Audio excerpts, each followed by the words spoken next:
Hello, this is number 4 in the series of how I became involved in the paranormal, and the first group I ever worked with, which was Haunted Yorkshire Paranormal Research Group. In this video I'm going to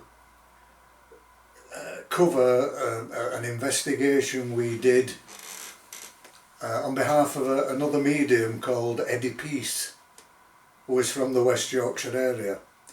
He'd been involved in an investigation in a pub in Bradford, and he asked us if we would go along and investigate this place with him. We agreed to do so. The landlord of the pub has requested that the name of this pub remains a secret, because he doesn't really want anybody to know what's been going on. So, as usual, we met at a secret location. We received the postcode and arrived at the pub 15 minutes later to meet Eddie Peace and a trainee medium called Val, who had come along. And we all sat and chatted for a while, chatted with the owners of the pub. And then we did our usual tests to check for drafts, creaky floorboards, drafts from windows, uneven floors, anything that may give someone a feeling of the paranormal, a feeling of unease. Dawn went with her, the EMF meters and the hydrometers, logged everything down so we knew the temperatures, the EMF readings round the rooms, etc. We went down to the cellar and we started to zone in, if you like, to contact the spirit world. And it would be perhaps 10 minutes. I became aware of a very formidable looking woman coming out through the ether. She was quite of hefty build, shall we say. She was as tall as she was wide. She had a dirty apron pinny on, and she had short tight curly hair. That's all I can say about her. Eddie confirmed that this woman was actually with us in the room, which again gave me some confirmation that what I was saying was right. Eddie also confirmed that this woman had passed away many years ago through the consumption, or TB, as it became known.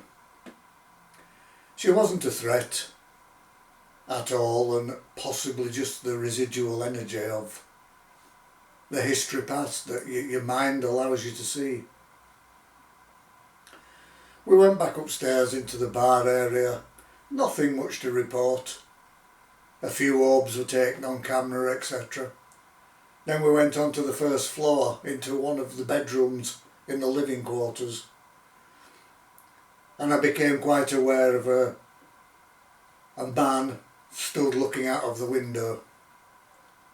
Again, I believe it was just residual energy, like a playback in time of a recording, which my mind was allowed to see. In one of the other rooms there was also a young boy looking out through the window, and he was looking at a horse and cart on the street, and the gentleman with the horse and cart had this dark leather apron on, so I assume that he was a drayman delivering beer to the pub. Again, I believe that was all residual energy, and again, nothing to worry about at all, nothing to worry about. We went back downstairs into the bar area, and we decided to split into groups because the pub was quite large. So we formed into 2 or 3 groups, and we were wandering round. Then we sat at these separate tables, and it wasn't long before certain members of the group were beginning to feel sick. They began to feel quite nauseous, headaches, dizzy, etc., etc. moved through to the pool room, and in the pool room I had this absolutely blinding headache came upon me, and a feeling as though right here there was like a metal plate inserted inside my skull, and it was a feeling of, it was very, very painful indeed. And at the same time, the medium Eddie Peace said that he was also feeling pain, but mainly in the area of his neck. We went back out into the bar area and we sat down, and this time we separated again, and it wasn't long before all of us were beginning to feel these pains in the head. Nasty headaches which were both distressing and quite violent.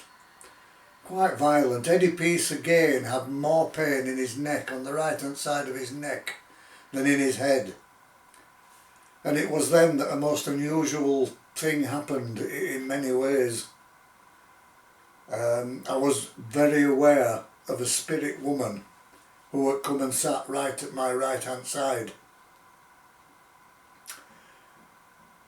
I could smell cigarettes on her breath, and I could smell, which to this day I believe was tweed perfume. She sat there for a while before turning towards me and speaking into my ear, and you will have to excuse me because I am quoting exactly what was said. Her words were, "Fucking Sutcliffe." Apparently this woman worked from the pub, worked where she found her clients. She said her name was Tina, and it was the year 1977. She obviously had become one of the Yorkshire Rippers victims, and she said that she still was in that pub all the time she was in that pub, just reliving the footsteps of her life. So keeping going into this particular place. She's quite sad really when you think about it, considering it was because of the business she was involved in that she lost her life anyway. And we began to understand then why we were all feeling so much pain in the head and down here, which is obviously where she'd been hit by Sutcliffe. A very evil man indeed.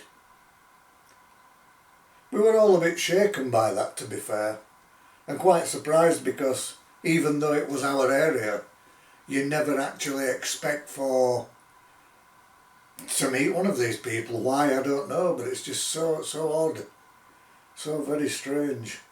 So after that we had a short break, we had a drink and a chat, and we decided to go back upstairs. We went down this corridor, excuse me, and on this corridor were several doorways. We went down to the far end, we were setting a camera up. We were apart, spread out really I suppose, going down, and somebody called out, "Is there anybody there? Can you please make a noise? Can you show yourself?" And at this point a door creaked open. We all stood there with bated breath wondering what was going to come through. And the shock of what did come through has stayed with me until this day, and I'm sure that all the other members of the group were mentally scarred by this too. Right there, from within that room appeared a completely naked man, walking down the corridor towards us, scratching his old town holes as he went, before turning off into a toilet. The funny thing about it is that he was totally unaware that we were all in the passageway. He was just going about his business. We mentioned this to the landlady of the pub when we went back downstairs, and she says, "Oh no, bloody hell, he's obviously forgotten you were here." We think he'd obviously had that much beer that he was just in overdrive. just doing what he needed to do. Still, nevertheless, quite a shock. We decided to call an end to the investigation, so we went back downstairs. We were stood in the bar area, and I think it'd be about 2 or 3 in the morning at this point, when all of a sudden another door creaked open at the back of the bar, and through it walked what can only be described as a very drunk lady in a very sparkly short party dress and high heels. She was wanting a drink. We said to her, "We think you've had enough, love, you ought to go home now." "But there's a party going on," she said. I said, "No, it isn't a party, and there are no drinks."